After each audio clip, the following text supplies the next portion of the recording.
बच्चों, आज third lecture है। डिटर्मिनेंट करेंगे इसमें और क्रैमर रूल डिस्कस करेंगे। तो पहले डिटर्मिनेंट क्या है। डिटर्मिनेंट को हम मॉड से डिनोट करते हैं और ये हमेशा स्क्वायर शेप में होती है। स्क्वायर शेप में मीन्स इसमें 2 रोज हैं तो 2 कॉलम्स होंगे, 3 रोज हैं तो 3 कॉलम्स होंगे। ठीक है, तो डिटर्मिनेंट कैसे फाइंड करते हैं। अगर 2 बाई 2 की मैट्रिक्स है, ये एलिमेंट दिए हुए हैं, तो इनको पहले इन दोनों को मल्टीप्लाई करना है माइनस इन दोनों को मल्टीप्लाई करके क्या आया 8, माइनस इन दोनों को किया 6, इसको सॉल्व करके 2 आ गया। ऐसे ही 3 बाई 3 की मैट्रिक्स है। ठीक है, तो उसमें हम कोई भी एक रो या फिर एक कॉलम एक्सपेंड कर सकते हैं। अब इनके आगे हम साइन कौन से लेते हैं। एलिमेंट्स को हम क्या लिखते हैं, A11, A12, A13, A21, 22, 23, A31, 32, 33। ठीक है, ये 3 बाई 3 की मैट्रिक्स है। ऐसे ये 2 बाई 2 की मैट्रिक्स है। तो इसके आगे जो साइन लगता है हमेशा वो कैसे लगता है, -1 power i plus j। Mean first वाला i है, ये j है। 1 + 1 2 पावर 2 इवन नंबर होगा। इवन नंबर है तो पॉजिटिव साइन आएगा। अगर ऑड नंबर बनता है दोनों को जोड़ के तो नेगेटिव साइन आएगा। जैसे 1 + 2 3 है तो नेगेटिव आ गया। फिर 1 + 3 4 पॉजिटिव आएगा। 2 + 1 3 है, नेगेटिव आएगा। तो हमेशा 3 बाई 3 में क्या है, positive negative positive negative positive negative positive negative positive alternate sign चलते हैं। और 2 बाई 2 में 1 + 1 2 पॉजिटिव आएगा, 1 + 2 3 नेगेटिव साइन आएगा, 2 + 1 3 फिर से नेगेटिव आएगा, 2 2 4 होता है तो पॉजिटिव आएगा। ठीक है, अब डिटर्मिनेंट कैसे सॉल्व करते हैं। अब हमने फर्स्ट रो एक्सपेंड करनी है तो साइन कैसा आएगा, पहले पॉजिटिव फिर नेगेटिव फिर पॉजिटिव। सबसे पहले हमने फर्स्ट एलिमेंट लिखना है। एलिमेंट लिखने के बाद इसकी रो और कॉलम को छोड़ देना है और बाकी जो 4 बचेंगे उनको लिखना है। कैसे, पहले 4 लिख लिया और जो 4 एलिमेंट बचे रो और कॉलम को छोड़ के वो लिख लिए। उसके बाद पहले पॉजिटिव साइन आया फिर नेगेटिव। अगला एलिमेंट कौन सा है, -1 है। अब ये एलिमेंट लिखेंगे, इसके आगे नेगेटिव साइन आएगा, इसका रो कॉलम छोड़ देंगे, जो 4 एलिमेंट बचे हैं वो लिख देंगे। तो कौन कौन से हुए, -1 -3 7 3।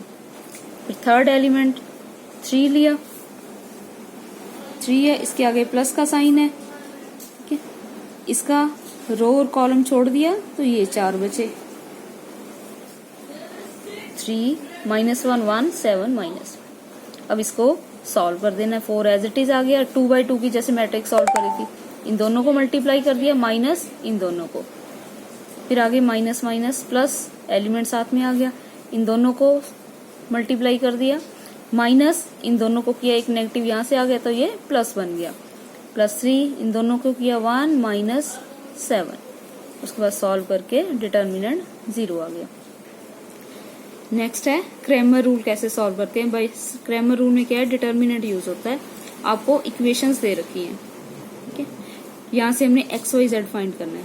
सबसे पहले डेल्टा फाइंड करेंगे। डेल्टा में क्या है, आपने x y z के कोफिशिएंट्स लेने हैं। x का कोफिशिएंट 1, y का 1, z का -1। ऐसे सेकंड थर्ड के ले लिए। सेम वैसे ही फर्स्ट रो एक्सपेंड कर दी। फर्स्ट रो मीन्स पहला एलिमेंट लिखिया, इसका रो और कॉलम छोड़ दिया, चारों एलिमेंट लिख लिए।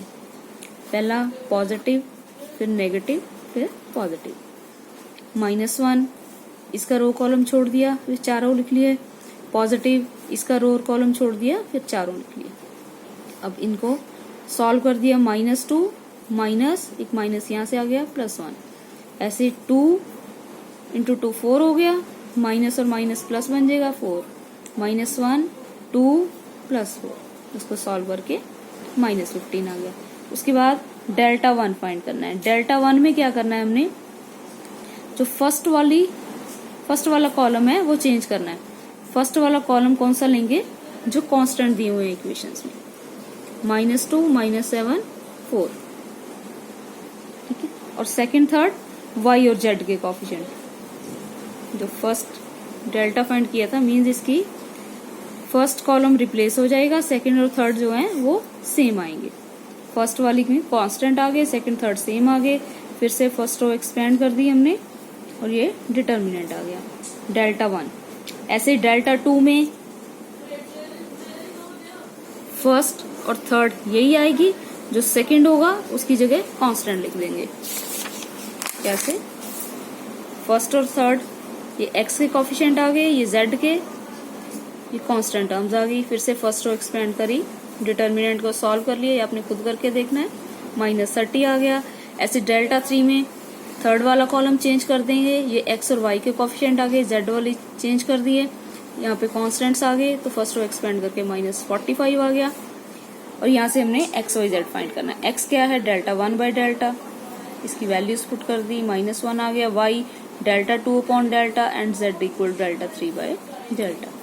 ये वहाँ एक्स वाई जेड की वैल्यू आ गई।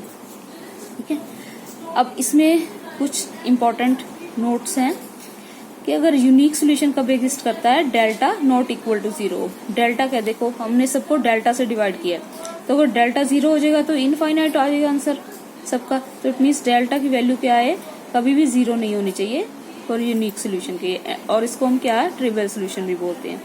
तो अगर डेल्टा 0 है तो हम क्या बोलेंगे, equations has non trivial solution. और necessary and sufficient condition for a given solution of homogeneous equation to be consistent या फिर compatible is delta 0 where delta is determinant formed by coefficients of x y z. ऐसे ही if delta 0 है but none of delta 1, delta 2, 3 is 0, then system of equations does not possess a solution and is therefore inconsistent. तो summary क्या है, unique solution कब होता है, अगर डेल्टा नॉट 0 हो। इनफाइनाइट नंबर ऑफ सोल्यूशन कब बोलेंगे, जब सारे 0 हो। और नो सोल्यूशन कब बोलेंगे, अगर डेल्टा 0 है और डेल्टा 1, डेल्टा 2, डेल्टा 3 इन तीनों में से कोई एक नॉन 0 है। ठीक है, ये ऑब्जेक्टिव में पूछ लेते हैं। ऐसे ही नेक्स्ट क्वेश्चन है, फाइंड के इफ इक्वेशन से the system is inconsistent. Inconsistent में हमने क्या पढ़ा था कि डेल्टा 0 है, तो delta means x y z के कोफिशिएंट 0 है। तो डिटर्मिनेंट को सॉल्व कर देंगे। कैसे सॉल्व करना है, फिर से हमने फर्स्ट रो एक्सपेंड कर दी। ठीक है, एक्सपेंड करके इन टर्म्स ऑफ के इक्वेशन बन गई, यहां से के की वैल्यू आ गई। नेक्स्ट ये प्रैक्टिस प्रॉब्लम्स है, या आपने by using Cramer rule solve करना है। आंसर आपको सामने लिख दिए मैंने। इसमें के की वैल्यू फाइंड करनी है। के की वैल्यू कैसे, सेम वैसे ही एक्स वाई जेड के कोफिशिएंट लेने हैं, उसका डिटर्मिनेंट है उसको 0 पुट कर देंगे, तो वहां से के की वैल्यू आ जाएगी। ये दो वैल्यूज आएंगी, आपने सॉल्व करके देखना है। ऐसे 2/2 की अगर मैट्रिक्स आ जाए, 2/2 की मैट्रिक्स मीन एक्स और वाई में इक्वेशंस आ जाए। ठीक है, तो हमने एक्स और वाई फाइंड करना है, तो इसमें क्या डेल्टा, डेल्टा 1, डेल्टा 2 ये तीन चीजें आएंगी। डेल्टा में एक्स और वाई के कोफिशिएंट आ गए। डेल्टा 1 में फर्स्ट जो कॉलम है वो कांस्टेंट आ गया, सेकंड वाई वाला।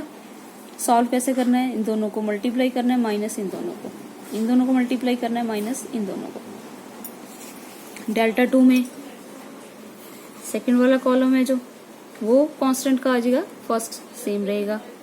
फिर इन दोनों को मल्टीप्लाई किया, माइनस ये दोनों। ठीक है, एक्स और वाई की वैल्यू फाइंड कर ली। एक्स क्या होता है, delta 1 by delta, y delta 2 by delta. Thank you बच्चों। और लेक्चर 4 में हम मैट्रिक्स मेथड करेंगे और उससे रिलेटेड टर्म्स कुछ करेंगे। तो अगर आपको वीडियो अच्छा लगा तो शेयर करें, लाइक करें और सब्सक्राइब करें। Thank you.